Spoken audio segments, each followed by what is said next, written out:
નમસ્કાર, જય હિન્દ, જય જવાન, જય કિસાન દોસ્તો. હું બ્રિજરાજ સોલંકી, આમ આદમી પાર્ટી ગુજરાત પ્રદેશ યુવા પ્રમુખ. મિત્રો, તાજેતરમાં સમાચાર આવી રહ્યા છે કે જામનગરમાં જ્યારે આમ આદમી પાર્ટીની સભા થઈ રહી હતી ત્યારે કોઈ કોંગ્રેસનો કાર્યકર્તા આવીને ગોપાલભાઈ ઇટાલિયા ઉપર જોડું ફેંકીને જે હુમલો કરી રહ્યો છે એ સ્પષ્ટપણે દેખાઈ રહ્યું છે કે ભારતીય જનતા પાર્ટી અને કોંગ્રેસની મિલીભગતથી આ હુમલો થયો છે.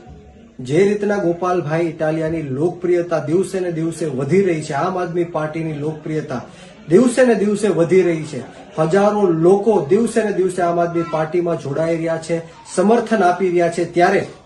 ક્યાંક ને ક્યાંક પેટમાં તેલ રેડાતું હોય એના કારણે આજનો આ કાયરાના હુમલોનો હું કહીશ કે કાયરો કરતા પણ વિશેષ આ લોકો ડરી ગયા છે, બી ગયા છે, ગભરાઈ ગયા છે. જે રીતના આમ આદમી પાર્ટી બધા જ ઇલેક્શનોમાં જીતી રહી છે, આમ આદમી પાર્ટી આગળ વધી રહી છે, જે રીતના ભાજપ અને કોંગ્રેસ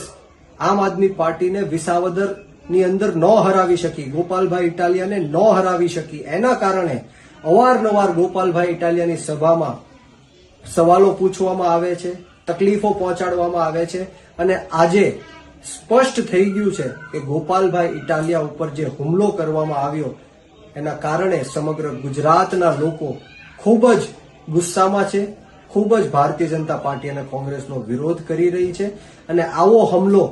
ક્યારેય પણ નથી થયો, એવો હુમલો આજે ગોપાલભાઈ ઇટાલિયા ઉપર થયો છે. ત્યારે હું આ ભારતીય જનતા પાર્ટીના નેતાઓને એટલું જ કહેવા માંગીશ કે જો તમારી હિંમત હોત, તમારી તાકાત હોત અને તમારામાં પાણી હોત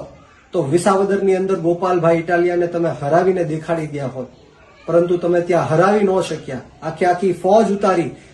પોલીસ ઉતારી, માફિયાઓ ઉતાર્યા, ગુંડાઓ ઉતાર્યા, પૈસા વેડફ્યા, દારૂ વેચ્યો, છતાં પણ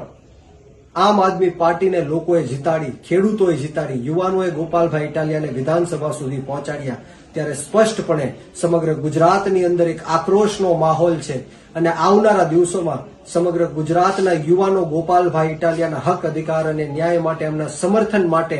રોડ રસ્તા ઉપર ઉતરશે. ગોપાલભાઈ ઇટાલિયા ખેડૂતોનો અવાજ છે, ગોપાલભાઈ ઇટાલિયા યુવાનોનો અવાજ છે.